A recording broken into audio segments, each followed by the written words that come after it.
Bear TNT.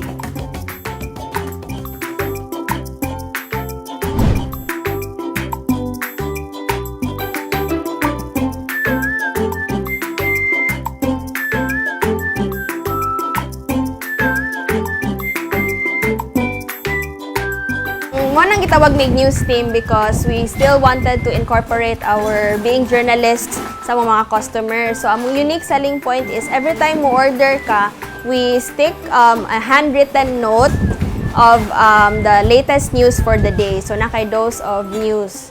So, mo na siya nakapalahi kay aside nga nag-milk tea ka, na updated pa gyud ka sa balita.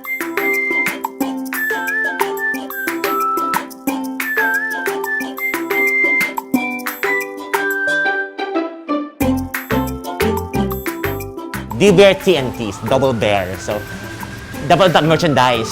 But then, pandemic happened, so we had to shift and we had to adapt. So now we had, instead of the merchandise, it's really the milk, it's the star of the store.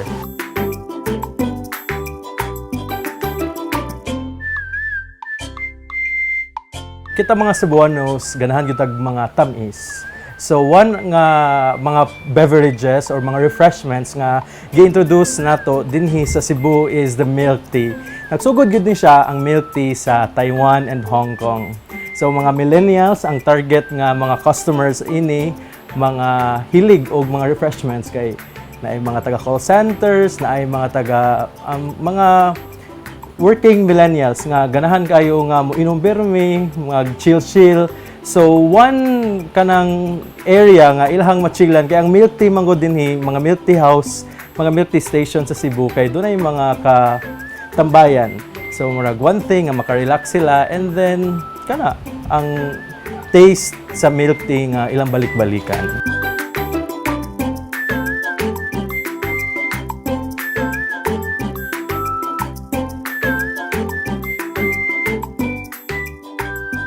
In Cebu, it's hot, you know, so like ginanta mo pagpabugnaw permi.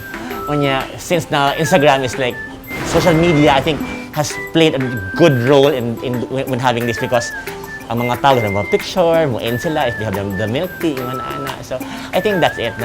That's why the milk tea is now you have to be colorful, you have to have good flavors for you to patok ka sa mga tao, sa mga netizens.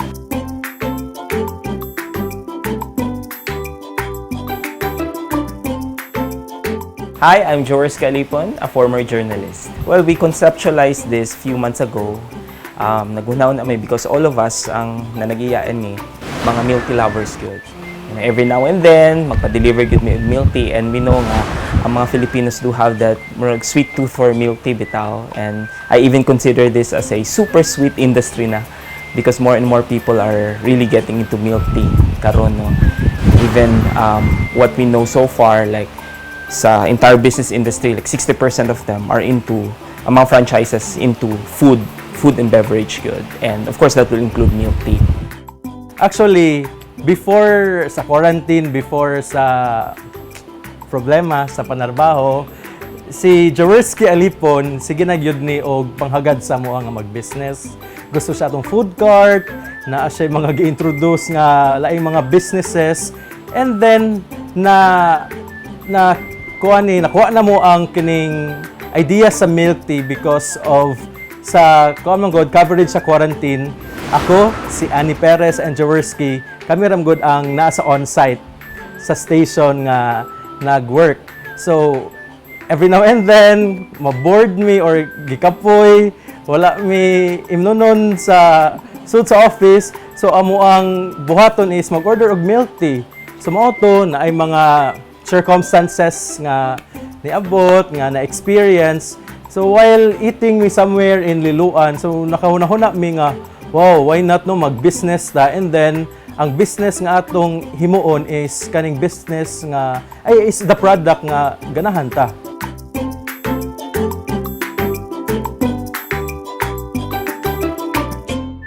Unya, we thought nga karong mga panahon sa pandemic daghang mga ingon nga it may be risky because syempre kung magsugod kasi mo mga business basin because of the limited movement outside basin dili sa dingon na nakadaghan bitaw ang mga customers nimo. So this is one of the products nga pwede nimo ma-deliver So diha gid mi nagsugod nga, sige, why don't we try? First, passion namo, ganahan mi ani. Meaning, we're interested with the product. Second is, this is something nga pwede ra gyapon mahimo sa balay, unya pwede ra ma-deliver. We just wanted to start small. And then eventually ni ana mi sa among kaugalingon nga we need to train kay lahi man ng muinom kag milk tea sa kamao ka sa muhimo og milk tea. So kami nag-train mi to a certain extent, marag starter lang gid namon tanan para lang na ami basic foundation ani. Then eventually excited mi ron because we continue to innovate, we continue to mix and combine products para nami ma-offer something new. Ang trainer naghatag sila og modules to follow a certain recipe, but then every businessman is unique, kay every taste is unique, every market is unique. So ang among gibuhat is among gitry kung unsa gi fit for us nga tan-aw namo okay pud sa among customers, okay ang feedback. Cause before we started, we had trial run for about 2 to 3 weeks nga kanang promo price nya mga kailar among gi-sell nya. Ito na I think na share ni John nga kami naghatod, so nag-base mi ato nga feedback among gi-compile para ma-adjust na mo among recipe nga murag palatable siya sa tanan.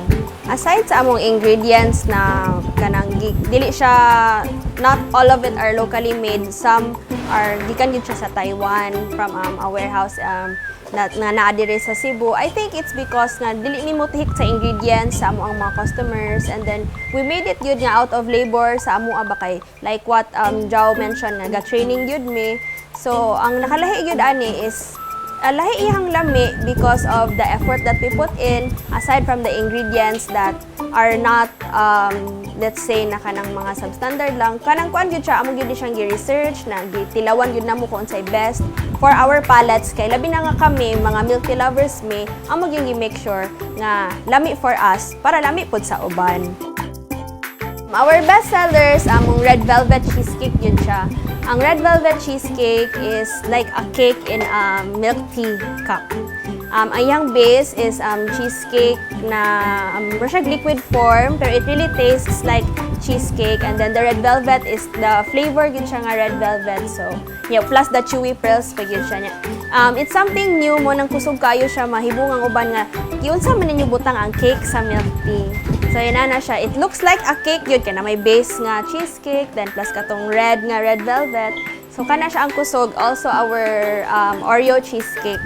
Same concept sa red velvet cheesecake, but na lang siya Oreo sa ibabaw.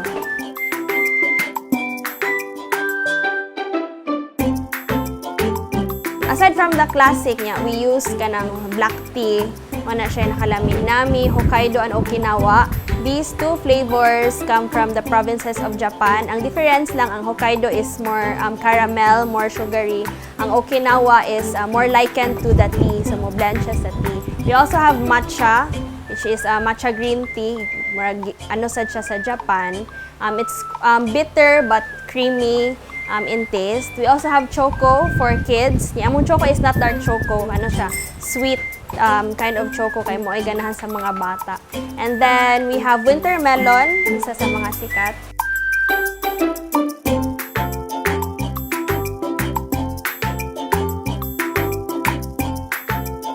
Overwhelming ang feedback sa mga customers namo, especially katong mga mo post sa ilang mga photos, katong mo PM sa ilang mga feedback sa amo nga nalimian gid sila sa milk tea.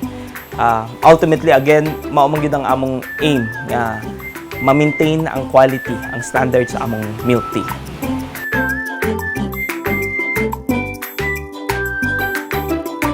So mo na siya nakapalahi kay aside nga nag-milk tea ka, na updated pa gyud ka sa balita, especially karon nga dili na tanan ganahan siguro maminaw sa news or matanaw sa news tungod sa ka-stress, tungod sa maka-anxiety siya. Kani, when you drink your milk tea and you read the news, so more siya, at least you get to be updated ba in a way, and then mo pag yun na ang marag ilang mapicturan. So it's also aside from a selling point, mo na po siya marketing for us. Anya, it's a way pod for us nga dili mi mabuwag sa amo ang naandan sa una nga magsimig update sa among kaugalingon sa news, kay di man mabuwag yun sa among dugo ang among pagka-journalist.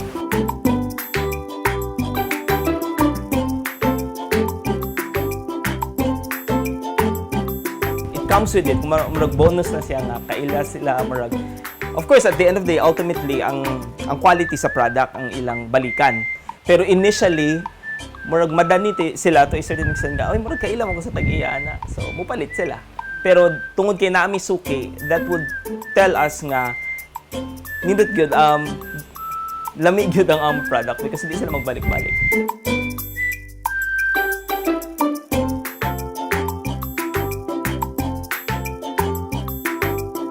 I used to be with a TV company before, so like for 20 years.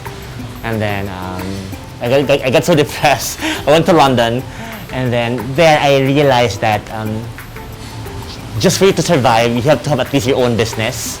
So I never studied business or anything like that. So, but then I know how to cook. So at the height now, so depressed ko, maghimo ko ako own restaurant, no? So I made my own. But you know, business and negosyo is a really try and error, no? So then later on in life, I had Macaron 5, which is part of the Coffee Prince family. So now we have, I do marketing for the Diver TNT, the newest and the youngest milk tea in town. Milk tea because it was something that's in demand in Cebu and easy to make, and suppliers are just everywhere. So, and easy to, and you know, as long as you know how to market it properly, mas dali siya ibaligya ba.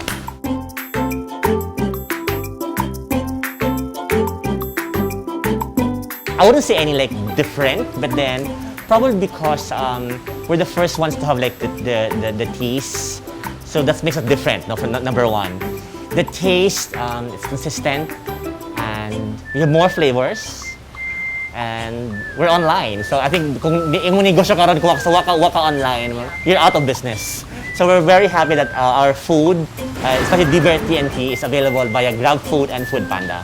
What we have here are just 4 flavors of the 24 flavors that we have.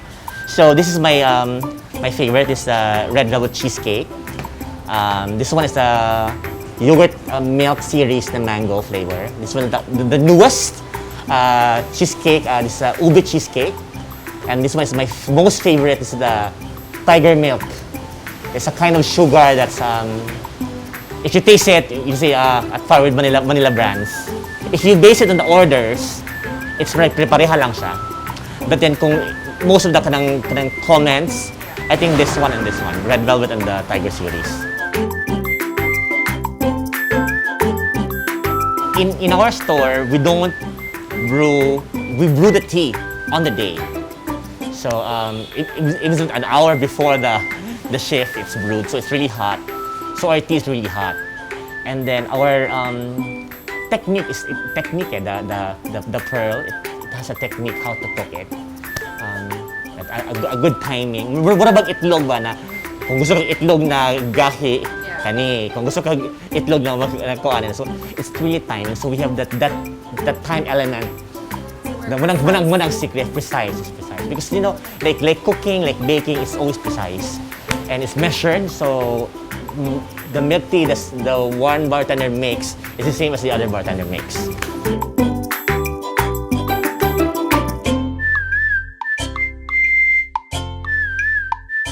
For now, we are very lucky that despite the pandemic, I'm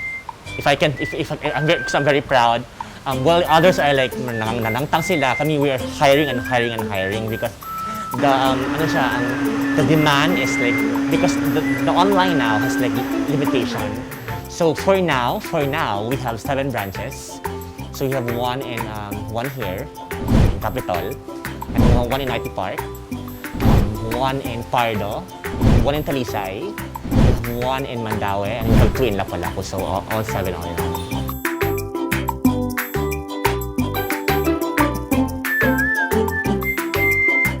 I think Cebu has a good market. Cebu is a huge area.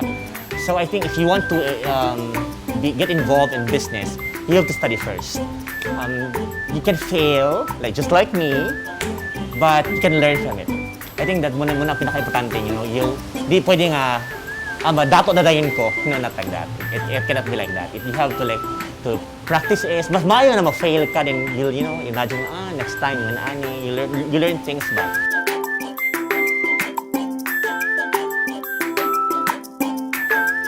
lisod because sa akong part, wala gid ko any business related course nga naagian, and then this is the first time that I ventured into business. So kung murag baby steps in tanan para nako bitaw. But exciting at the same time because you get to learn a lot. It's totally different from the media world. Pero kung naa man gyud common denominator sa duha, that's marketing. We sa media industry, we tell the story, we sell the story at the same time. Kini we sell the products. But mao among nauna-hunaan sab nga unique selling point bitaw ani. Among gigamit ang among potential, ang among mga skills into telling the story. So that's why sa among mga Facebook page makita ninyo ang mga post namo. It doesn't only sell or promote the product, but it tells us about the story of our customers.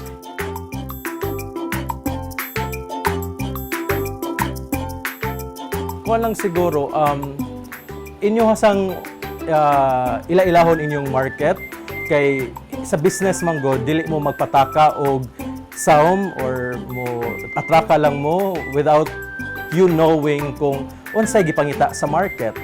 And then if group mo nga mag-invest like sa amoa, di mo magunahuna sa kwarta. Ang inyo siguro is magbanding mo and then nakapahappy mo sa mga tao nga inyong naserbisyuhan.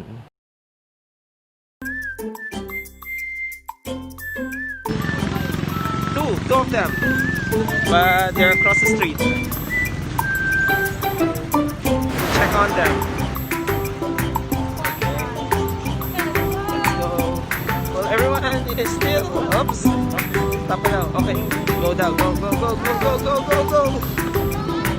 Hi, kuya. Kami milky. Oh, may init pang kayo. Salamat sa inyo pagserbisyo. Dahil ang libre anak.